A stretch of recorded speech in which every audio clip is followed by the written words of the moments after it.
Gencatan senjata antara Rusia dan Ukraina selama 30 hari bisa dibilang gagal total, ya tidak tercapai kesepakatan. Hal ini dapat dilihat dari Rusia yang terus menggempur Ukraina, walaupun Ukraina saat ini masih tertatih-tatih. Pada hari Selasa kemarin, Trump dan Putin sempat melakukan panggilan telepon untuk membahas gencatan senjata ini. Tetapi sayangnya setelah melakukan panggilan telepon tersebut, Rusia dikabarkan serang infrastruktur sipil di Ukraina, termasuk rumah sakit di Ukraina di daerah Sumi. Serangan Rusia ditandai dengan sirene serangan udara di berbagai kota di Ukraina, diikuti dengan ledakan yang terjadi di sejumlah wilayah. Info mengenai serangan Rusia ke Ukraina ini diungkapkan oleh Presiden Ukraina Volodymyr Zelensky di X. Volodymyr Zelensky pada hari Rabu ini mengatakan bahwa hari ini Putin secara efektif menolak proposal untuk gencatan senjata penuh. Apa maksud gencatan senjata penuh ini? Gencatan senjata penuh bisa diartikan apabila Rusia dan Ukraina sudah tidak menggunakan senjatanya untuk saling menyerang. Walaupun Ukraina sudah setuju untuk gencatan senjata dengan Rusia karena memang Ukraina sudah kelelahan perang, di pihak Rusia yaitu Presiden Putin ketika melakukan panggilan telepon dengan Trump itu menolak gencatan senjata dengan Ukraina. Alasan Putin kenapa kok menolak gencatan senjata penuh, ya karena Barat masih mengirimkan bantuan militer ke Ukraina. Putin setuju untuk gencatan senjata penuh asal bantuan militer dan intelijen dari Barat ke Ukraina dihentikan.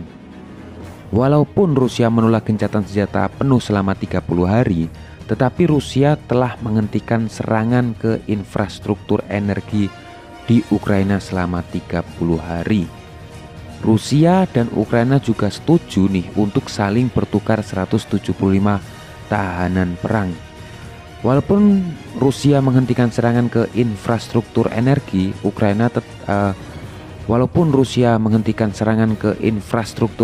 di Ukraina, tetapi Rusia masih terus menyerang berbagai infrastruktur di Ukraina. Inilah yang membuat pihak Ukraina mengkritik Putin dengan mengatakan bahwa Putin adalah orang yang tidak bisa dipercaya omongannya.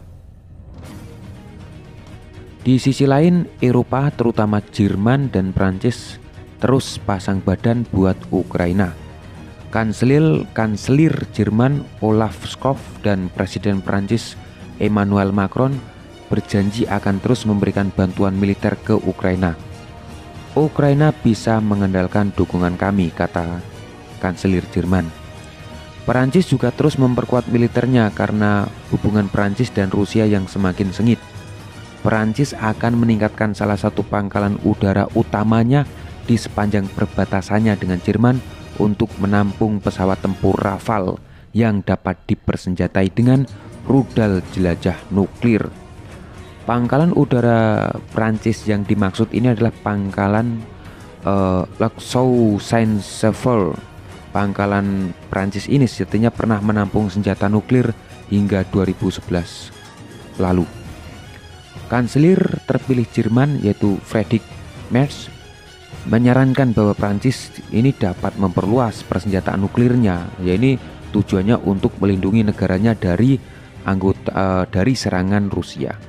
Dengan perluasan nuklir Prancis ini dapat melindungi dari serangan Rusia dan juga untuk melindungi anggota Uni Eropa lainnya. Bagaimana pendapat kalian? Silahkan tulis di kos-kosan triplek kalian. Terima kasih.